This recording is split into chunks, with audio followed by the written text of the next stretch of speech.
Cobertura desde el canal del Congreso de la República de la antesala al Pleno del Congreso en esta sesión de investidura que se va a realizar en breve. Precisamente ya nos acompaña aquí en la sala de embajadores la presidenta del Consejo de Ministros, la doctora Rosario Fernández, a quien le damos la más cordial bienvenida, y también titular del Ministerio de Justicia. Doctora, ¿cuáles son los principales puntos que se van a tratar, especialmente en esta sesión, dado que ya quedan 4 meses para finalizar este gobierno? Buenas tardes, Elsa. Mucho gusto estar con ustedes. He venido juntamente con los miembros del gabinete a presentar el discurso de investidura que, de acuerdo al mandato contenido en el artículo 130 de la Constitución, implica la presentación de las políticas que desarrollaremos a lo largo de estos 4 meses y las principales medidas que adoptaremos hasta el término de la gestión. Usted, como titular del sector justicia, se ha venido reclamando a lo largo de este quinquenio una serie de reformas en el sector. Tenemos entendido que obviamente usted no hace mucho ha asumido también, no desde que se inició el quinquenio, este mandato. Sin embargo, ¿cuáles son los avances que se han logrado, haciendo un resumen, digamos, de su gestión? En el área de justicia yo diría que principalmente son dos los logros o las gestiones más importantes. La primera es haber llevado a cabo la implementación o la puesta en vigencia del Código Procesal Penal, actualmente en 16 distritos judiciales. Eso ha implicado que el gobierno otorgue aproximadamente 800 millones de soles para la implementación, más estos últimos 50 millones que van a permitir su implementación en materia anticorrupción. Y en segundo lugar, el fortalecimiento de la defensa pública como un instrumento básico de defensa de todos los ciudadanos en cumplimiento del mandato constitucional por el cual ninguna persona puede ser sentenciada ni condenada en ausencia y sin tener una defensa.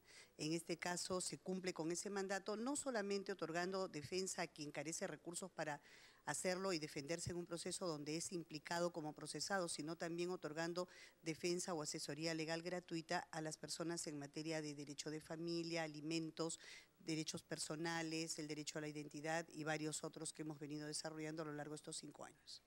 Doctora Rosario Fernández, usted también como abogada ha visto muchos casos digamos, de violaciones a los derechos humanos y también de violaciones sexuales. En este caso, ¿usted estaría de acuerdo en que se aplique la pena de muerte? Es un tema muy discutido, no solo a nivel nacional, sino internacionalmente. Hay varios países que están aboliendo esta drástica medida. No obstante, hay un sector de la población que ante este aumento de violencia insiste en que debería darse, pese a la oposición de la Iglesia.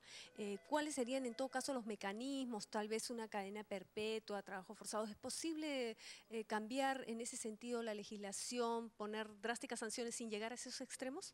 Bueno, es un tema muy discutible, como usted bien lo dice. Año tras año ha habido mucha discusión sobre el particular y en muchas ocasiones se sostiene, creo yo correctamente, que es un tema principista, ¿no?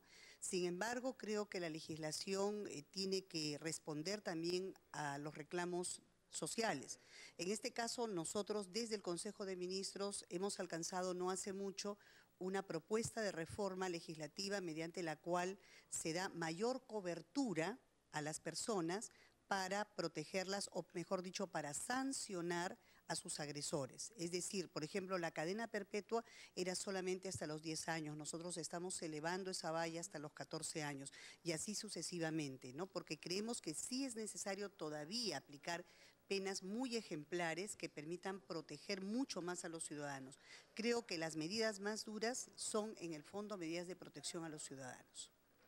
Bien, doctora Fernández, le agradecemos también su participación acá. Una última intervención también respecto del Código de Niños y Adolescentes. Ya hay un gran avance en ese sentido que se ha venido trabajando en esta comisión multisectorial desde el Parlamento Nacional. ¿Esto sería aplicable ya antes de que finalice este gobierno? Bueno, espero que así sea, ¿no? Efectivamente, conozco que se ha hecho un trabajo bastante importante en el Parlamento. Me parece recordar que el propio doctor Eguren ha liderado este esfuerzo, nos ha convocado a todos los sectores. Yo desde el sector justicia he hecho participar a varios abogados especializados en el tema y estábamos bastante satisfechos por lo que se había avanzado en ese código y creo que es indispensable su puesta en vigencia. Le agradecemos su participación aquí en el canal del Congreso y le estaremos convocándola en cualquier otra oportunidad. Finalmente, ¿cuál es la expectativa aquí en esta Semana Santa que ya se nos avecina? Estamos prácticamente en... Bueno, mi primera expectativa el día de hoy, el día que estamos lunes santo, es conseguir el voto de confianza del Parlamento de la República, que para mí es muy importante, ¿no? Mi padre fue parte de este Parlamento en alguna época y en consecuencia tengo una deferencia y un afecto personal por el Parlamento. Y en segundo lugar, para la preparación en el resto de la Semana Santa, aquellos que tenemos, digamos, fe católica o fe cristiana, sabemos que tenemos una semana muy importante en nuestra vida interior, ¿no? Son momentos buenos para tener un poco de soledad con uno mismo y de reflexión para poder pensar en las cosas que hemos hecho bien para mejorarlas y en las cosas que hemos hecho mal para corregirlas. Le reiteramos nuestro agradecimiento y nosotros vamos con más información aquí en la mesa de conducción desde el canal del Congreso de la República, en la antesala a lo que va a ser esta sesión de plenaria del Congreso convocada para esta oportunidad. Damos pase a estudios. Adelante. Gracias, Elsa. Antes que se vaya la